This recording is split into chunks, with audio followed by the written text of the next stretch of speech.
Hi, I'm Stella O'Malley, a psychotherapist in Ireland.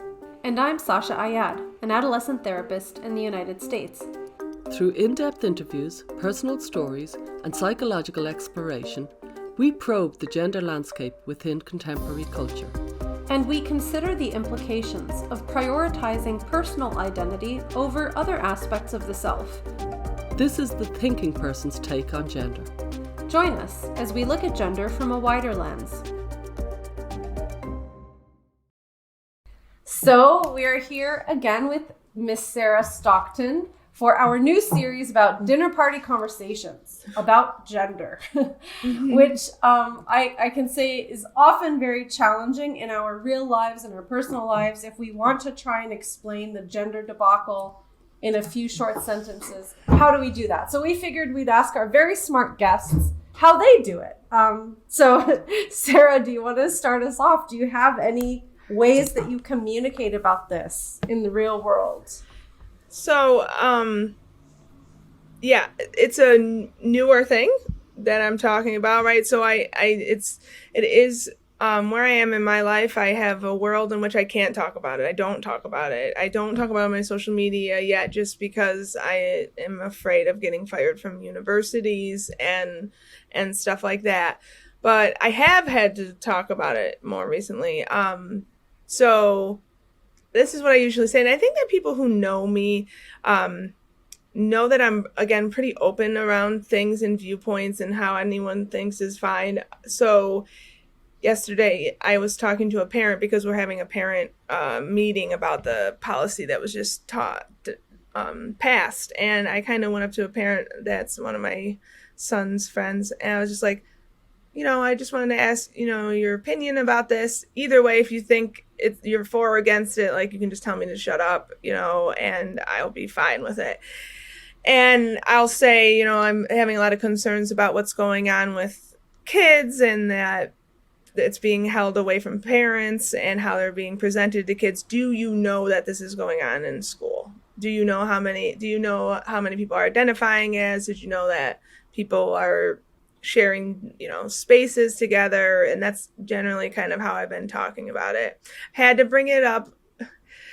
And I know this isn't right, but my son's very close friend, I kind of pry, like, yeah, do your parents talk about politics at all? And, they're like, yeah. I was like, do you know who they voted for? And, he said, and that kind of gives me okay, well, maybe they'll be okay with me. And I know that's wrong to kind of connect those things, but that's kind of how I've been dealing with it right now. But having been on Matt Walsh and on Jordan Peterson, does it not precede you? Like you said, you're not saying it in the university. Surely the university know, unless they live under a rock. I don't think so. There is I am the Title IX representative at my school, and I'm like, yeah.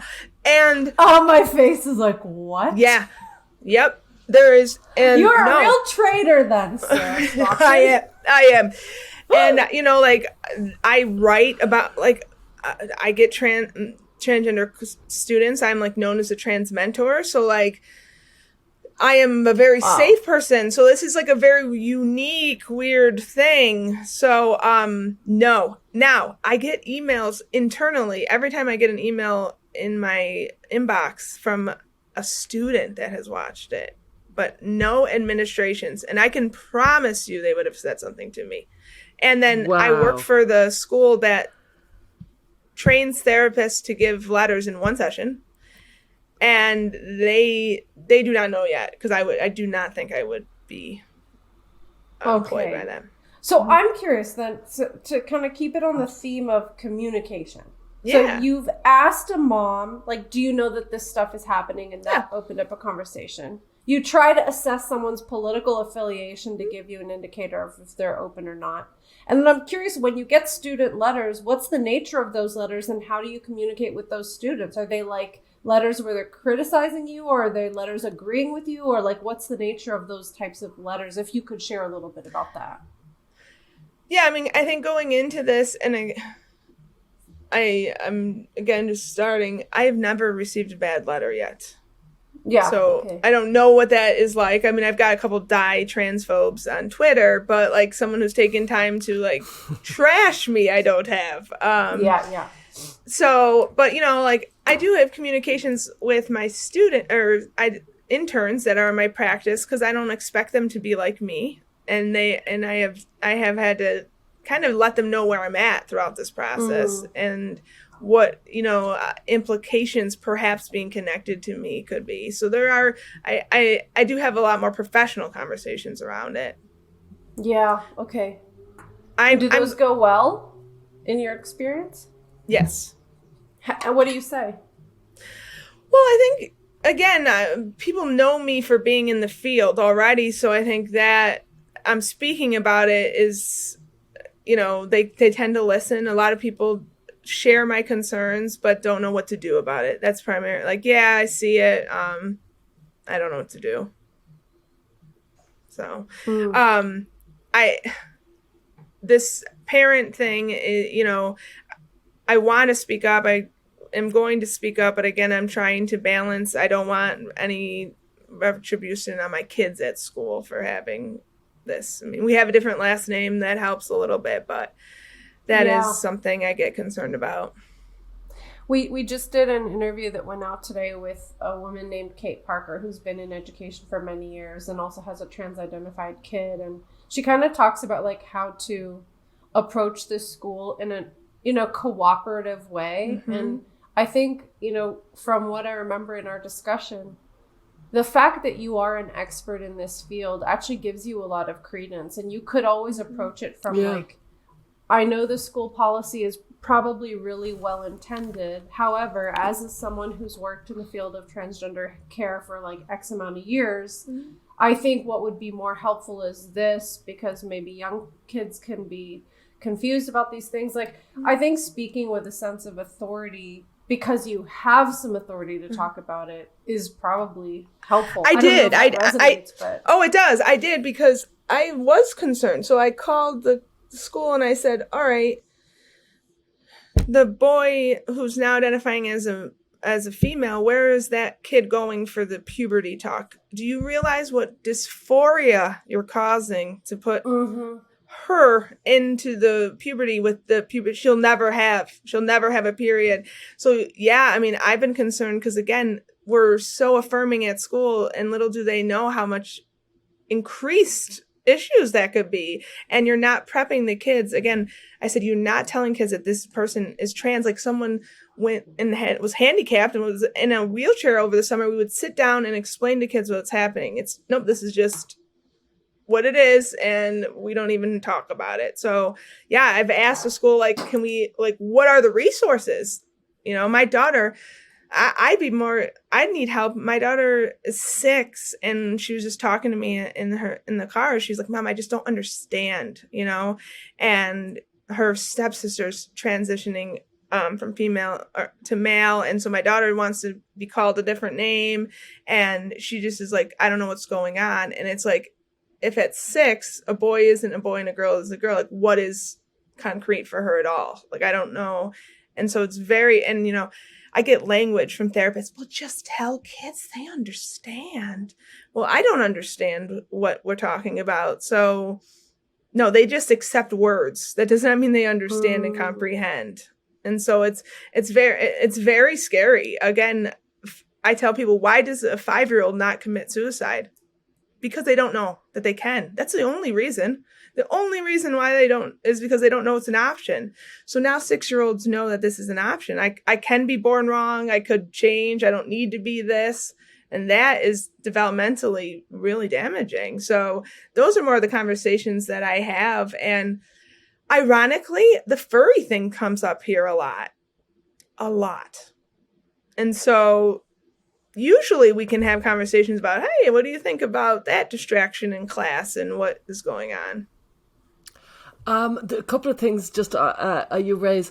One is when you teach a child try and teach Shakespeare to a 5-year-old, they get a mangled version, a bad version. I remember it myself learning things, and I had this idea. I was only at a restaurant yesterday, and I was looking at the bank across the road in my hometown with my mother, and I said, did my dad ever work there? She goes, no. And I was like, I honestly thought, because that's, you know the way kids always go into the, I thought he was working in there. But that's how kids assimilate. They're nodding along and they're making an absolute picture in their mind of what's going down, and they're saying, I fully understand, and Daddy's working at the bank, and he was nowhere near. But the second thing is, which I think is kind of very much to do with the theme, often I find it's quite helpful to say, I didn't used to know as much about gender as I know now. Right. And when I started studying it, I found that this was very complex. And then I take out just maybe 2 points, you know what I mean? Maybe something like the levels of autism and you know, the kind of the butch lesbians who don't want to be lesbians gave me an awful lot of pause for thought. And I really feel I really know my stuff now, and I don't talk about it lightly.